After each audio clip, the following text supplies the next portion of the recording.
भगवान कौन है, क्यों ये सब कुछ करता है, क्यों इतना निर्दयी है वो?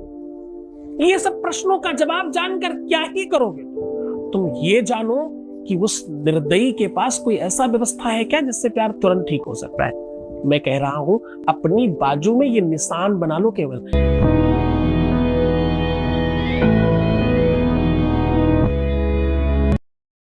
नमस्कार, मैं हूं आचार्य सतीश अवस्थी, आपका बहुत स्वागत करता हूं। आज मैं कह रहा हूं अपनी बाजू में, ये बाजू समझते हो ना, बाह में। अगर आप पुरुष हैं तो बाएं बाजू में, बाएं बाह में, बाएं कंधे पर, और अगर स्त्री है तो दाहिने पर ये निशान बना लीजिए केवल पेन से।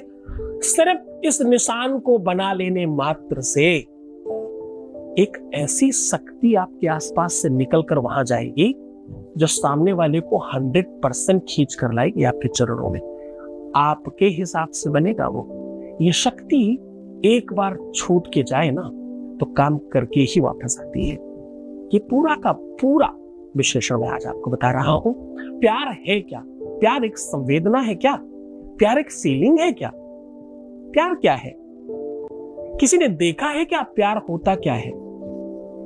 प्यार मतलब क्या? अच्छा चलो, प्यार बड़ी बात होगी, थोड़ा और नीचे उतर कर आते हैं। भूख माने क्या होता है? भूख किसी व्यक्ति विशेष का नाम है क्या? भूख एक फीलिंग का नाम है। अब भूख रोटियों की है, दाल की है, चावल की है, पराठे की है, पूड़ियों की है, कचौड़ियों की है, पिज्जा की है, जंक फूड्स की है। वो भूख किसकी है? व्यक्तिगत रूप से अलग अलग व्यक्ति की अलग अलग भूख है। भूख नाम एक है, पर इंटरनल उसका जो बंधन है वो किसी अनदर चीज का है। स्पष्ट तरीके से समझिए कि प्यार भी एक फीलिंग है। अगर प्यार को भगवान कहा जाए तो कम नहीं है। देखो, एक ऐसी चीज जिसको आज तक किसी ने देखा नहीं, प्यार देखा है क्या आपने? पर वो एग्जिस्ट करता है। प्यार एक फीलिंग है। भगवान भी कह सकते हो, किसी ने देखा तो नहीं। किसी ने आज तक प्यार को देखा है क्या? बिनु पग चले ही सुनहि बिनु काना, को विधि कर्म करे विधि नाना।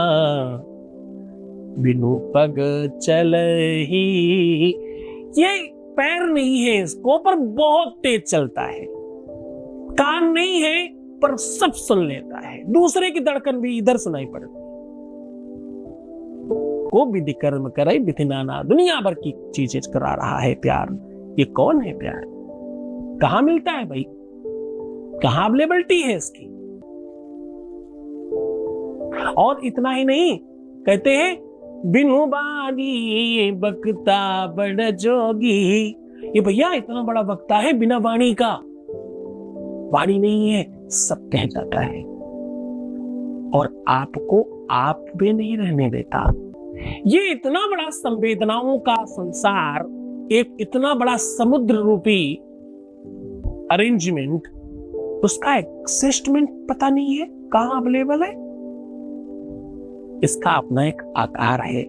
तुम जो दिल का आकार बनाते हो, दिल सच में ऐसा ही दिखता है? डॉक्टरों को पूछो, दिल का कोई शेप नहीं होता, एक लोथड़ा है।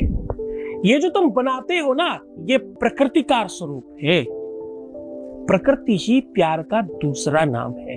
शास्त्रोक्त तरीके से प्यार का अपना आकार त्रिभुजाकार है। बड़े गहराई की बात कर रहा हूं आज, इतने गहरे शास्त्र की बात आपको बता रहा हूं, आसानी में बहते हुए। अगर तुम ये समझ गए तो तुम्हारे जीवन में बस इसकी समस्या नहीं होगी कभी। ना तुम्हारा रिलेशन खराब होगा, ना रिश्ता खराब होगा, ना संबंध खराब होगा, ना तुम्हारा प्यार खराब होगा, ना तुमसे कोई रूठ कर दूर रह पाएगा। तो आज मैं कह रहा हूं, इस वास्तविक प्यार के आकार को, स्वरूप को अपनी बाजू में बना लीजिए। किसी भी पेन से, किसी भी कलर से आपको एक लाइन ऐसे और एक लाइन ऐसे, मतलब ऊपर से ऐसे मंदिर बना के लाइए और नीचे एक सीधी लाइन खींच लीजिए। That's it. और बीच में एक गोला बनाना है आपको। उस गोले को बनाते हुए आपको अपने प्यार का नाम लेना है। और जब बन जाए तो अपनी रिंग फिंगर उसके ऊपर रखकर, ध्यान रहे, अगर पुरुष हैं आप तो आपके बाएं बाजू में बनेगा, आप स्त्री हैं तो आपके दाएं बाजू में बनेगा, और फिर आप रिंग फिंगर उसके ऊपर रखेंगे अपोजिट हाथ की। भी आप लिंग के हैं उसके आधार पर इस उंगली को रखकर उनका नाम 3 बार इस प्रकार से बुलाना है जैसे आप आवाज लगा रहे हो और कह रहे हो कि अब सब ठीक करो ना, सब खत्म करते हैं, शुरू करते हैं नए सिरे से, फिर से अपने प्यार को, फिर से अपने रिश्ते को नया बनाते हैं, अच्छी तरीके से रखते हैं। कुछ गलतियां तुमसे हुई होगी, कुछ हमसे हुई होगी, कुछ बातें अच्छी होगी, कुछ बुरी भी होगी, सब खत्म करके अच्छी तरीके से शुरुआत करते, ऐसी भावनाओं के साथ बात करनी और क्या बोलना है, रिम बोलना है। ला के आगे री बनाना है, रिम, रिम, ला लकार वाला, लड्डू वाला ला, उसके नीचे री यानी ऐसा एक चूल्हा, हाँ। वो लिख देना है। मतलब अंदर ही आपको ऐसा प्रतीत करना है कि लिख रहा हूं या लिख रही हूं या लिख गया है, और उसको आवाज लगाना, उच्चारण करना है 3 बार। ऐसा करके आप बस अपने नित्य नैमित्तिक कार्य में लग जाइए। दूसरे दिन जब आप स्नान करेंगे तो वो इंसान छूट जाएगा। लेकिन कहते हैं कि दूसरे दिन तक परमात्मा सब ठीक कर चुका होगा। 24 घंटे तब व्यतीत होंगे जब आपके जीवन की अव्यवस्थाएं व्यवस्था में परिणित हो चुकी होंगी और सब ठीक हो चुका होगा। ये उपाय प्रायः मंगलवार को और गुरुवार को ज्यादा काम करता है, बहुत असरदार हो जाता है। उसी दिन उसी तरीके से उसी मन से करना। भगवान आपके दाम्पतिक जीवन को, आपके रिलेशनशिप को, आपके प्यार को बहुत अच्छा करे। पूरी श्रद्धा विश्वास रखना। गुरु आदेश की आवश्यकता होती है क्योंकि हमारे हर उपाय की हित है। उपाय तभी काम करते हैं जब आप गुरु के शरण में होते हो और गुरु के चरणों में राग होता है आपका, उनके प्रति श्रद्धा विश्वास हो और उनका आदेश हो आपके पास कि आप कर सकते हैं, तभी उपाय का काम करेगा। तो खुश रहो, प्रसन्न रहो, मुस्कुराओ, सुंदर बनो। हर आधे घंटे में प्रणाम करके पानी पियो। प्रीवियस लाइफ में मत बताना, रोना, बिलखना, परेशान होना, नेगेटिव सोचना बिल्कुल मना है। अगर सिर्फ तुमने इतनी सी बात मानी तो सच में तुम्हारे जीवन में परिवर्तन आज से ही होगा। आज तुम्हारा पहला दिन है। मैं वो तुम्हारे साथ। ओम नमः शिवाय।